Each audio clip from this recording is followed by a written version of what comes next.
Efésios capítulo 4, verso 3 diz que nós devíamos esforçar diligentemente para preservar a unidade no Espírito, isso no santo vínculo da paz. Estamos na lição número 9 e o título da lição é o Espírito Santo e a Igreja.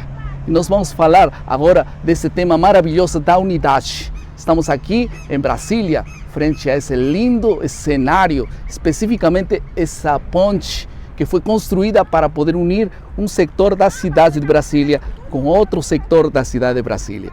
Isso quer dizer que é um fator de unidade. O que une cada um de nós com Cristo, o que une cada um de nós com nossos irmãos, esse será o tema da lição dessa semana.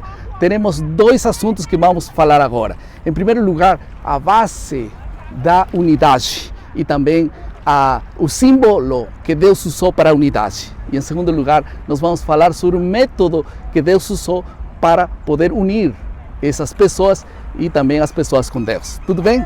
Vamos começar. Qual é a base da unidade na Bíblia? Efésios capítulo 2, verso 20, diz que somos edificados sobre o fundamento dos apóstolos e profetas, sendo ele mesmo, Cristo Jesus, a pedra angular. Nessa metáfora do edifício, Jesus é a base, a pedra angular. Se essa base não existir, o edifício cai e não está firme, nem forte, nem unido.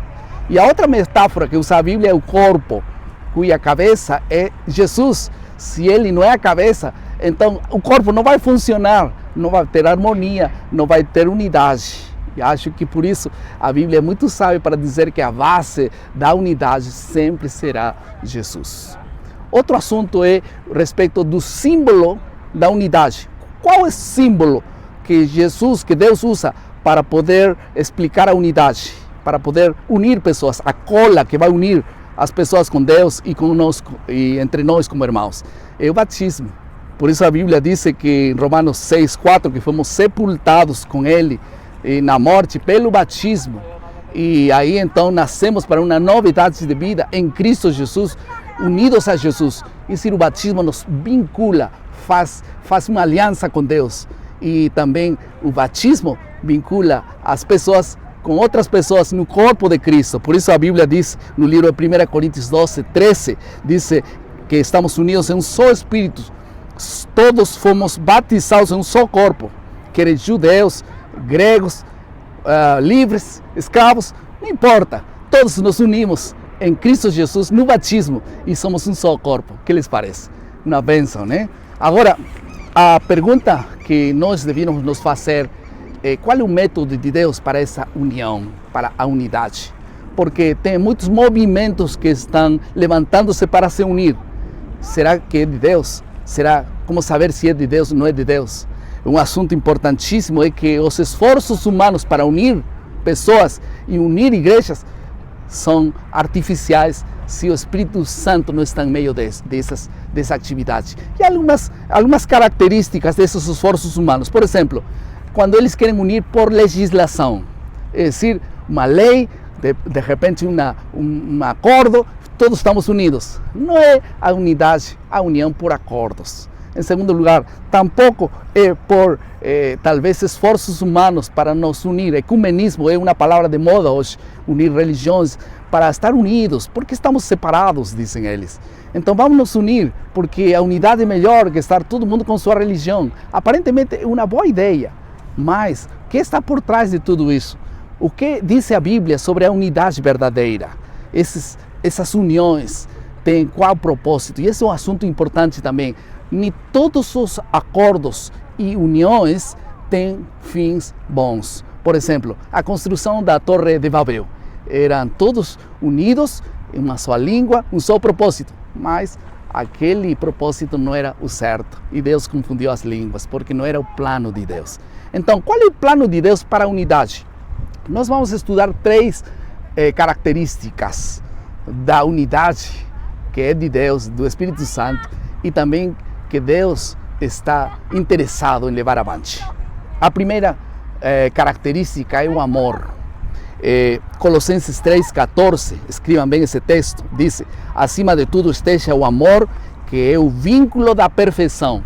Sem amor não funciona nada. Nenhuma união é preservada entre casais, entre membros da igreja e com Deus. Se o amor de Deus não mora em meu coração, eu não vou me unir a Cristo de nenhuma maneira. Por isso é importante que possa haver amor verdadeiro.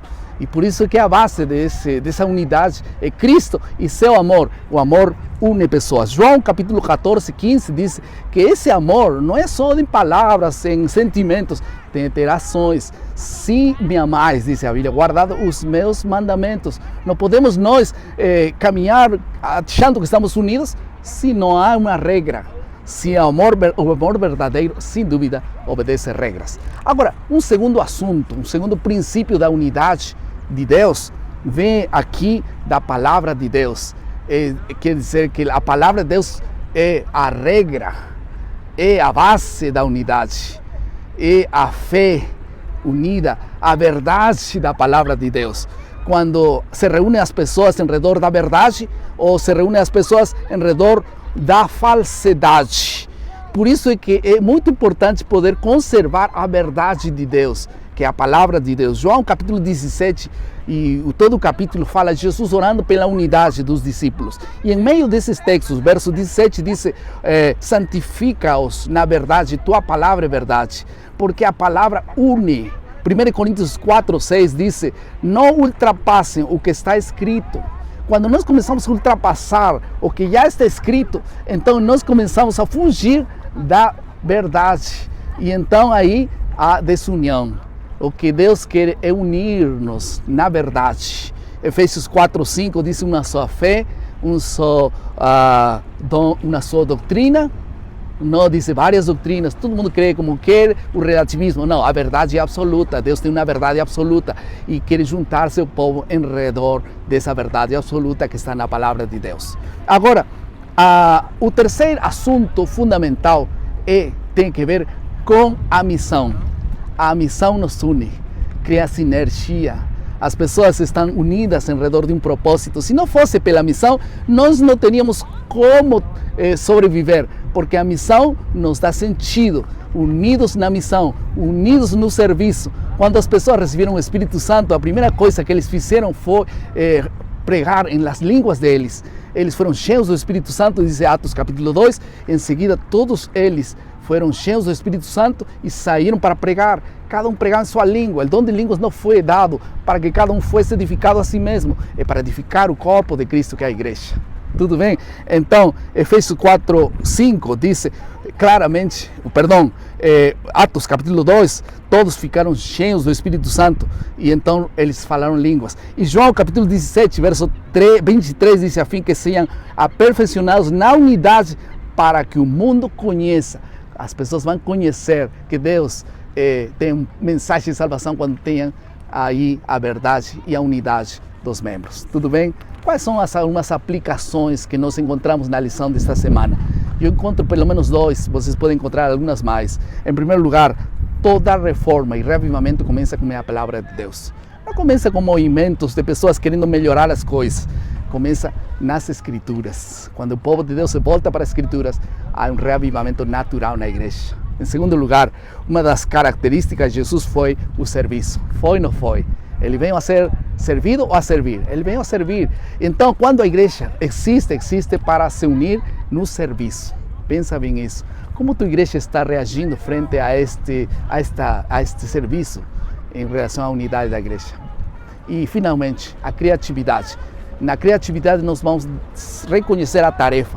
E o que nós reconhecemos nessa semana é o Espírito Santo produz a verdadeira unidade.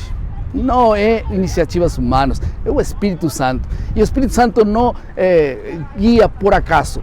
Ele se é procurado com oração, com jejum, com estudo da palavra. As pessoas poderão sentir verdadeira influência de Deus para estar unidos entre nós e também com Cristo. Deus te abençoe no estudo dessa lição. Vamos orar? Querido Pai, muito obrigado por tua palavra.